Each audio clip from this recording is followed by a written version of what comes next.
అన్నదాత అన్నదాత మీ అన్నదాత చెమటోడ్చి ఆహారాన్నందించే రైతన్న అనునిత్యం నీ కండదండగా నిలిచే నేస్తం ఎవరన్నా అన్నదాత అన్నదాత మీ అన్నదాత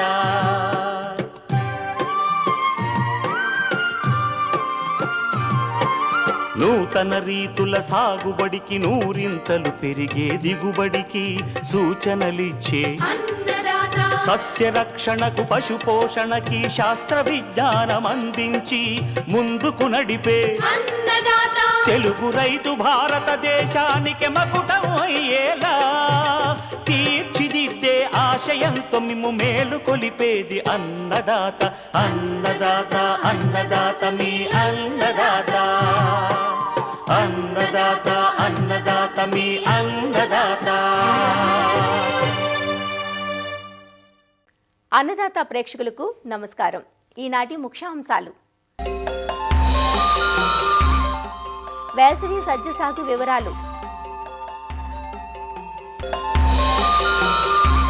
పూత పిందె దశల్లోని జీడి మామిడి తోటల్లో చేపట్టాల్సిన సస్యరక్షణ చర్యలు, గోవుల్లో మేలు జాతులు లక్షణాలు,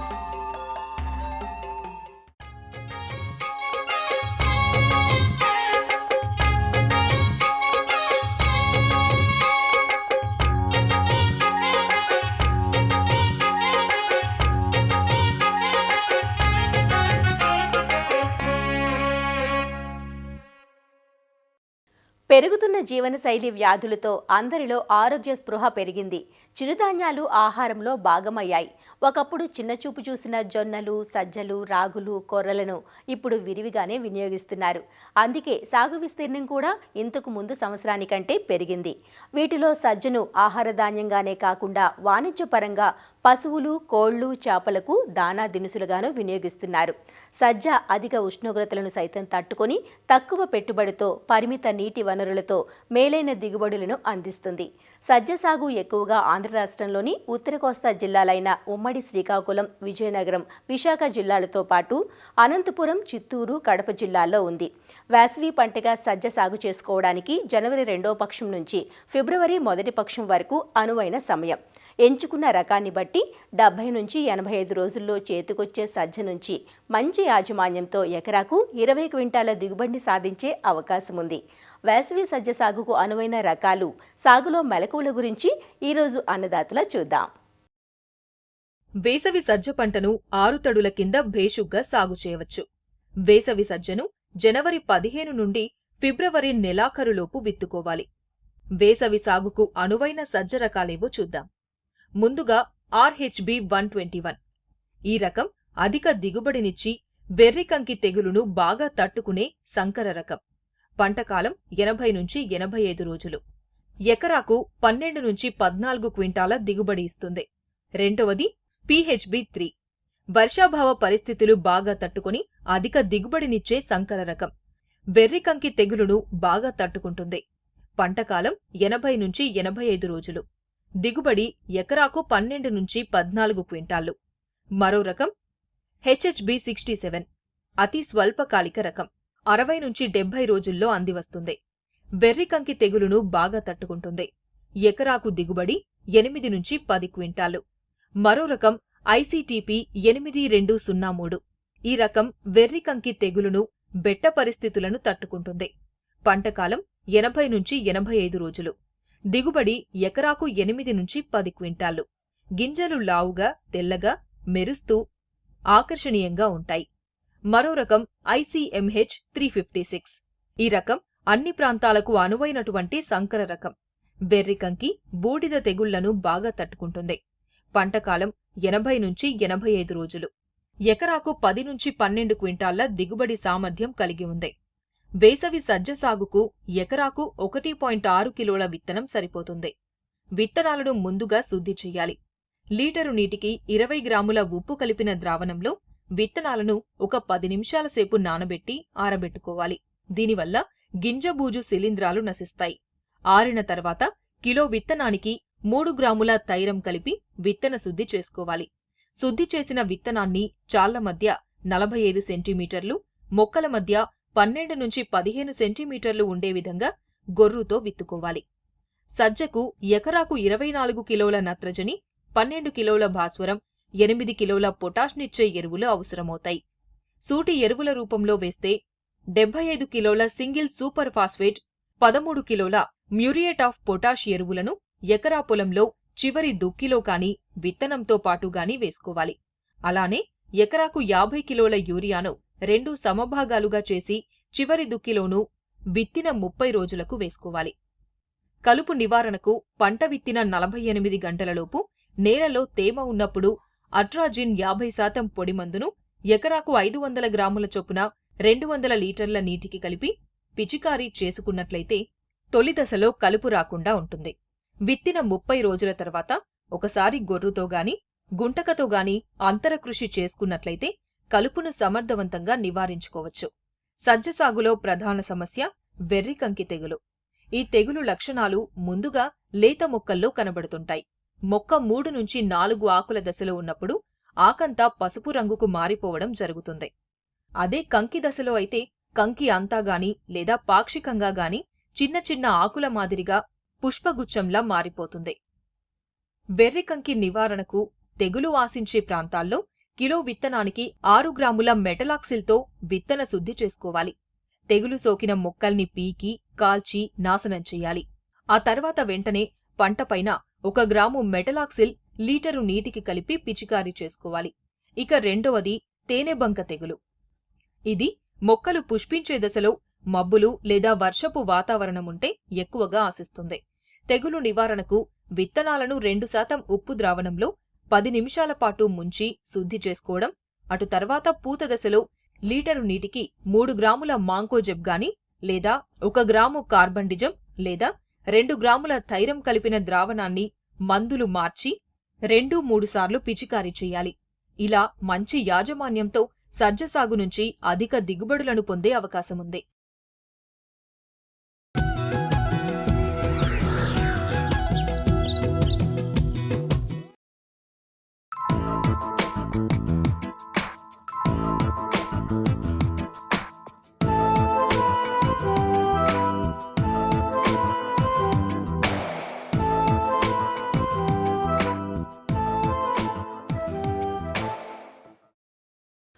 కోస్తా తీర ప్రాంతంలోని తేలిక నేలల్లో సాగు చేయబడుతూ విదేశీ మారక ద్రవ్యాన్ని అధికంగా ఆర్జించి పెట్టే తోట పంట జీడి మామిడి.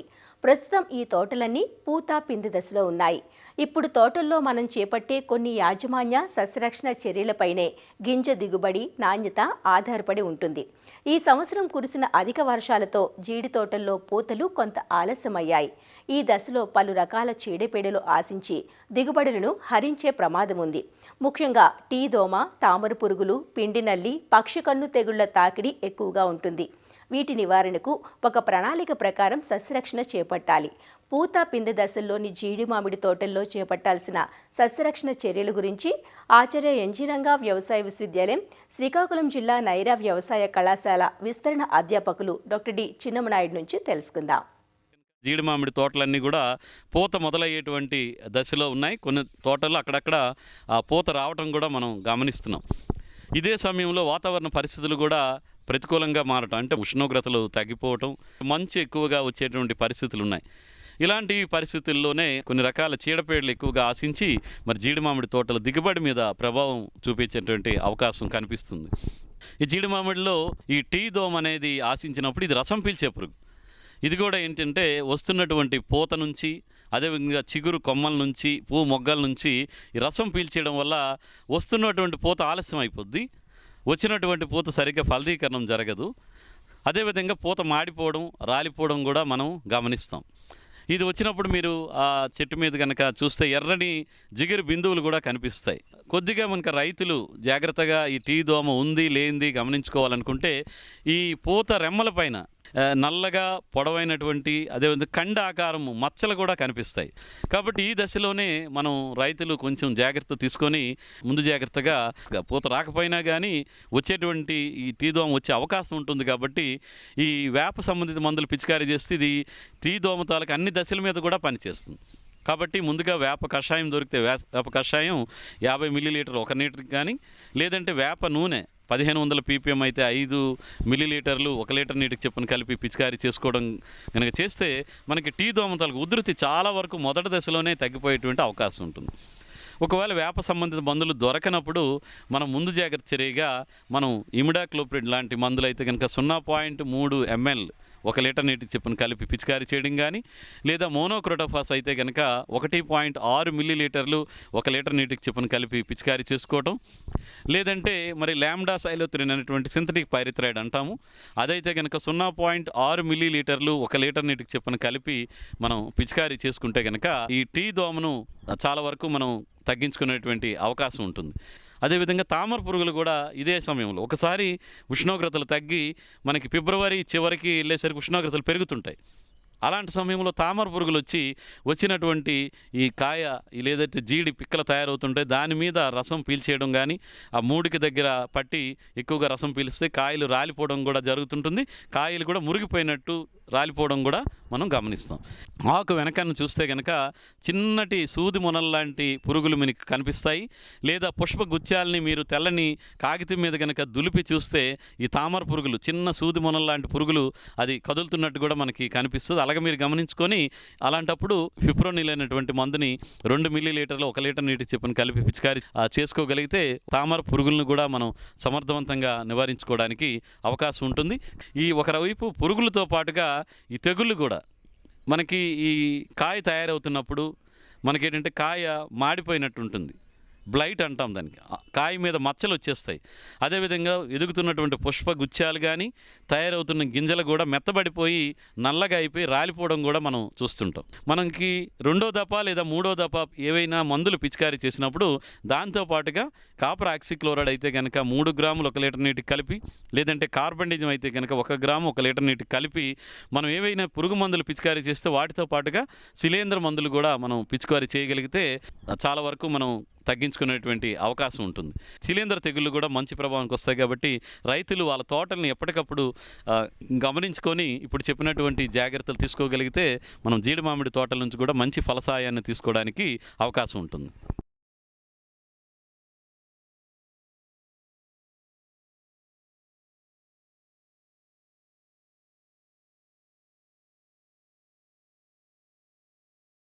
అన్నదాత టోల్ ఫ్రీ నంబర్ ద్వారా పంటల సాగులో రైతులు లేవనెత్తే సందేహాలకు దృష్టి రూపం మీకోసం. మిరపలో బొబ్బర తెగులు సమస్యగా ఉంది, నివారణ తెలియజేయండి అని అడుగుతున్నారు పల్నాడు జిల్లా వినుకొండ నుండి శ్రీనివాసరావు. మిరపను ఈ జెమినీ వైరస్ అంటే బొబ్బర తెగులు ఆశించి బాగా మిరపని కొన్ని చోట్ల నష్టం కలుగజేస్తూ ఉంది. తెల్లదోమ బొబ్బర సోకిన మొక్క నుంచి వైరస్ని పీల్చుకొని ఆరోగ్యవంతమైన మొక్క మీద వెళ్ళి మళ్ళా రసం పీల్చినప్పుడు ఈ వైరస్ అనేది తెల్లదోమ నోటి భాగాల నుండి ఆరోగ్యకరమైన మొక్కకి వ్యాపించి చిన్న చిన్న ఆకులు అయిపోయి పూత లేకుండా కాత లేకుండా తయారైపోతుంది. అందువల్ల ఏంటంటే తెల్లదోమని బాగా అదుపులో ఉంచుకోవాలి. ఈ అదుపులో ఉంచుకోవాలంటే చుట్టూతో జొన్నపట్టి పెట్టుకున్నట్టయితే పక్క పొలాల నుంచి తెల్లదోమ రాకుండా ఉంటుంది, మొదటిది. రెండవది ఏంటంటే ఈ తెల్లదోమ అనేది పసుపు రంగుకి ఆకర్షితమవుతుంది. పంటకి 1 అడుగు ఎత్తులో కనుక ఈ జిగురట్లు 1 ఎకరానికి 40 నుంచి 50 ఏర్పాటు చేసుకున్నట్లయితే ఈ తెల్లదోమ వాటికి అతుక్కుని పోతుంది. వేప మందులకి రేపు రైతు సోదరులు ఏంటంటే బాగా పురుగు మందులు ఉన్నాయి, అనవసరంగా ఎందుకు దండగా అనుకొని మీరు చాలా చిన్న చూపు చూస్తున్నారు. వేప మందులకి తెల్లదోమ ఎట్లా వస్తుంది? గుడ్లు పెడుతుంది. గుడ్లు పెట్టిన నుంచి దాని నిమ్స్ అని అంటాము, పిల్ల పురుగులు వస్తాయి. పిల్ల పురుగుల నుంచి పెద్ద పురుగులు వస్తాయి. తెల్లదోమ ఆడనీయకుండా చేస్తుంది దాని మీద ఒకటి. రెండవది ఏంటంటే గుడ్లు పెట్టనీయకుండా చేస్తుంది. మూడవది ఏంటంటే ఒకవేళ గుడ్లు పెట్టినా కానీ ఆ గీకినప్పుడు తినేసిన వేప మందుని స్టెరిలిటీ అంటాము, పొట్టేలు కొట్టుడు ఉండదు అనమాట. అందువల్ల ఏంటంటే చస్తాయి అనమాట, చచ్చిపోతాయి. కాబట్టి సంతతి వృద్ధి చెందదు. సో కాబట్టి తెల్లదోమకి ఈ 5% వేప గింజల కషాయాన్ని మనకి బొబ్బర వస్తుంది 1-2 మొక్కలు సోకంగానే ప్రతి 5 రోజులకు 10 రోజులకి కంపల్సరీగా పిచికారీ చేసుకోండి. రైతు సోదరులకి విజ్ఞప్తి. వేప పిండి కనుక లభించినట్లయితే మార్కెట్లో 10,000 ppm అనేది వేప ఐజాడైరెక్టిన్ వేప మందు ఉంది. అది ఎకరానికి 200 మిల్లీలీటర్లు పిచికారీ చేసుకోవాలి.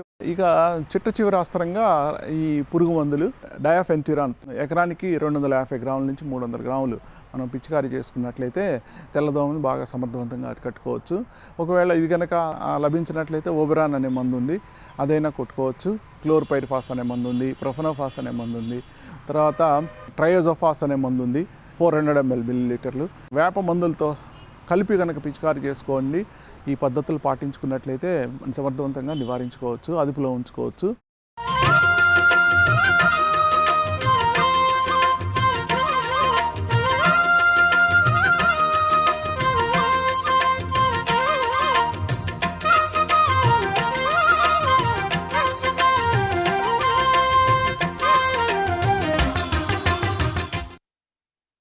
ఒక పాడి ఆవు ఎకరం పొలంతో సమానమంటారు. గోమాతల్ని పూజించే సంస్కృతి మనకు అనాది నుంచి ఉంది. ఇప్పుడంటే అధిక పాల దిగుబడినిచ్చే సంకర జాతులు వచ్చాయి, కానీ వెనుకటి కాలం నుంచి మన పెద్దలు దేశీ ఆవులను పోషిస్తూ జీవనం సాగించేవారు. అలా మన ఇంటి జాతులైన ఒంగోలు, గిర్ పశువుల వైశిష్ట్యం గురించి మనకు తెలియంది కాదు. పాడికి పనికి ఉపయోగపడి కరువు కాటకాలను సైతం తట్టుకొని నిలబడి కనీస నిర్వహణతో పోషించదగ్గ ఈ దేశీ పశువులపై ఇప్పుడు అందరి దృష్టి పడింది.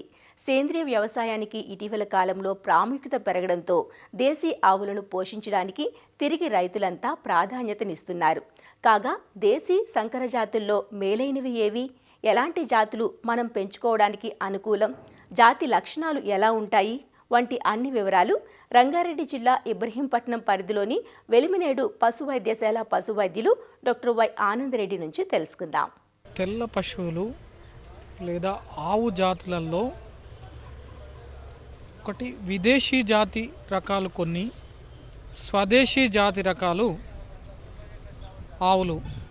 ఈ విదేశీ జాతి పాలిచ్చే ఆవు జాతులందు అతి ముఖ్యమైనది హోల్స్టియన్ ఫిషియన్, అలాగే బ్రౌన్ స్విస్, అలాగే జెర్సీ, గాన్సీ. ఇవి అతి ముఖ్యమైన పాలిచ్చే ఆవు జాతులు. దీంట్లో అత్యధికంగా పాలిచ్చే ఆవు జాతి తీసుకుంటే విదేశీ జాతులందు హోల్స్టియన్ ఫిషియన్. అతి ముఖ్యమైన లక్షణం ఏంటంటే నలుపు తెలుపు వర్ణంతో కోట్ కలర్ ఉంటుంది, పొదుగు అతిపెద్ద సైజులో ఉంటుంది. పాల దిగుబడి విషయానికి వస్తే ఈతకు 4500 లీటర్ల వరకు పాల దిగుబడి ఇస్తుంది. రోజుకు సగటున సరాసరి 20 లీటర్ల పాల వరకు ఇస్తుంది. హెచ్ఎఫ్ తర్వాత జెర్సీ. దీని లక్షణం ఏంటంటే హెచ్ఎఫ్తో చూసుకున్నప్పుడు ఇది సైజు తక్కువగా ఉంటుంది, కొద్దిగా పొట్టిగా ఉంటుంది, కొమ్ములు తక్కువ సైజులో ఉంటాయి. దీని కలరు పేల్ రెడ్ నుంచి బ్రౌనిష్ రెడ్ వరకు ఉంటుంది. హెచ్ఎఫ్తో చూసుకున్నప్పుడు ఈ జెర్సీ అనేది హీట్ రెసిస్టెన్స్, అంటే ఎండకు తట్టుకుంటుంది. ఇది సరాసరి ఒక ఈతలో 3000 లీటర్ల వరకు పాల దిగుబడి ఇస్తుంది. ఒక రోజుకు 15 నుంచి 20 లీటర్ల పాల దిగుబడి ఉంటుంది. అలాగే బ్రౌన్ స్విస్, గాన్సీ అనేది బ్రౌన్ స్విస్ అనేది ముదురు ఎరుపు వర్ణంలో ఉంటుంది. ఇది కూడా ఒక ఈతకు 4500 నుండి 5000 పాల దిగుబడి ఇస్తుంది. మంచి జాతి. ఈ విదేశీ జాతికి స్వదేశీ జాతికి మెయిన్ డిఫరెన్స్ ఏంటంటే మన దేశీయ జాతులు అనేటివి ఎండని తట్టుకుంటాయి, డ్రాట్ను తట్టుకుంటాయి. అంటే సరిగ్గా మేత పోషణ లేకున్నా ఇవి జీవితాన్ని గడుపుతాయి. కానీ విదేశీ జాతులు మేత తక్కువ వేస్తే ఇవి వీక్ అయి డౌనర్స్ అయ్యే ఛాన్స్ కూడా ఉంటుంది. అలాగే టిక్ రెసిస్టెన్స్, అంటే పిడుదులు, గోమార్లు అనేటివి విదేశీ జాతి కంటే స్వదేశీ జాతులలో తక్కువగా వస్తాయి. రోగాలను అంటే డిసీజులను కూడా మన దేశవాళీ జాతులు ఎక్కువగా తట్టుకుంటాయి. పాల దిగుబడికి వస్తే విదేశీ జాతులు ఎక్కువగా ఇస్తాయి. అంటే విదేశీ హెచ్ఎఫ్, జెర్సీ. మన స్వదేశీ జాతులు పాల దిగుబడి యావరేజ్గా ఇస్తాయి. తర్వాత లాక్టేషన్ పీరియడ్ కూడా తక్కువగా ఉంటుంది మన స్వదేశీ జాతులలో. ఈ స్వదేశీ జాతులలో 3 రకాల స్వదేశీ జాతులు ఉన్నాయి. ఒకటి పాల గురించి పెంచే స్వదేశీ జాతి, తర్వాత పాల గురించి, తర్వాత వర్క్ గురించి అంటే పొలాలు దున్నడానికి పెంచే స్వదేశీ జాతి. మూడవది ఓన్లీ వర్క్ పర్పస్లో పెంచే జాతి. అయితే పాల గురించి పెంచే స్వదేశీ జాతులలో అతి ముఖ్యమైనది సాహివాల్, గిర్, తార్పార్కర్, తర్వాత రెడ్ సింధీ. ఇవి పాలు అత్యధిక దిగుబడినిచ్చే మన భారతదేశపు జాతి. అతి ముఖ్యమైన జాతులలో సాహివాల్ బ్రీడ్. ఈ సాహివాల్ బ్రీడ్ అనేది పంజాబ్ ప్రొవిన్సీ నుంచి పుట్టిన జాతిది. దీనికి ఇంకో నామం ఏంటంటే లోలా అని కూడా అంటారు. దీనికి లోలా అని ఎందుకు పేరు వచ్చిందంటే తోలు పల్సగా ఉంటుంది కాబట్టి, తోలు వేలాడుతూ ఉంటుంది కాబట్టి దీని లోలా అని కూడా అంటారు. దీని లక్షణాలు ఏంటంటే ఎరుపు వర్ణంలో ఉంటుంది. ఒక ఈతలో సరాసరి 2200 లీటర్ల వరకు పాల దిగుబడి అనేది సాయివాల్ ఇస్తుంది. Next Gir breed. గిర్ అనేది గిర్ ఫారెస్ట్ ఏరియా, తర్వాత జునాగఢ్ ఏరియా నుంచి పుట్టిన ఇది జాతి.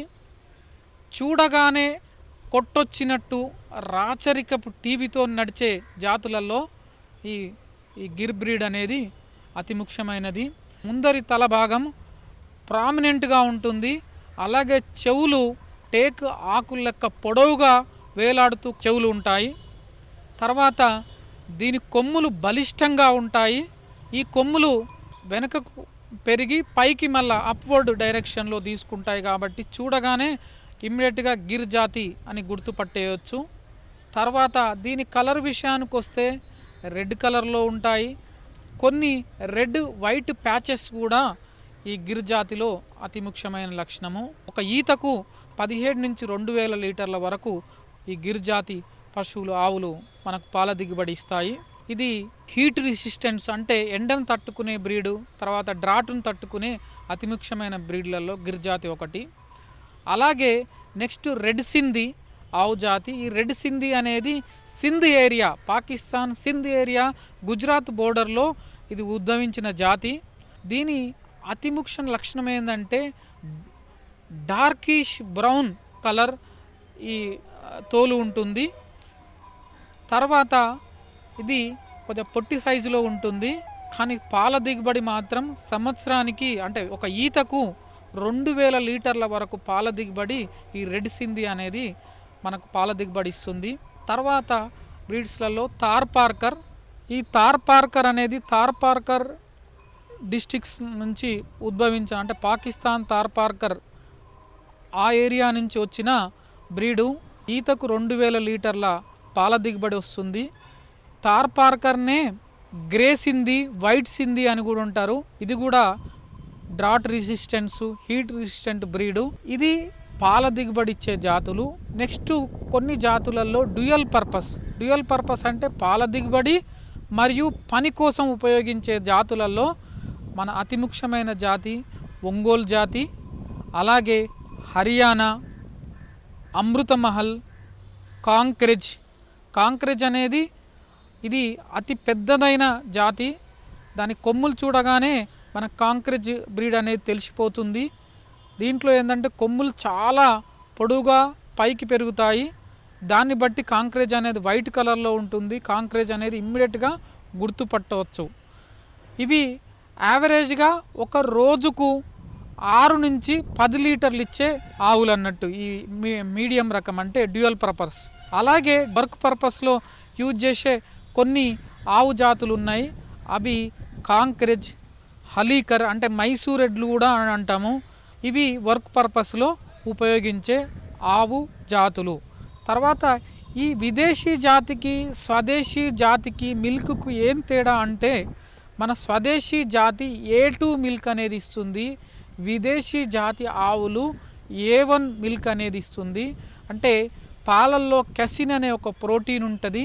ఈ ప్రోటీన్లోని ఒక అమినో యాసిడ్ స్ట్రక్చర్ అనేది స్ట్రక్చరల్ మార్ఫాలజీలో తేడా ఉండడం వల్ల A2 మిల్క్ అనేది A1 మిల్క్ కంటే సుపీరియర్ అని సైంటిఫిక్ పరిశోధనలు కొందరు చెప్తున్నారు. మరిన్ని విభిన్న అంశాలతో రేపటి అన్నదాతలో మళ్ళీ కలుసుకుందాం. నమస్కారం. అన్నదాతలు తమ సందేహాలు సమస్యలను 18004254085 టోల్ ఫ్రీ నంబర్లో ఉదయం 10 నుంచి 11 గంటల మధ్య పని దినాలలో సంప్రదించగలరు.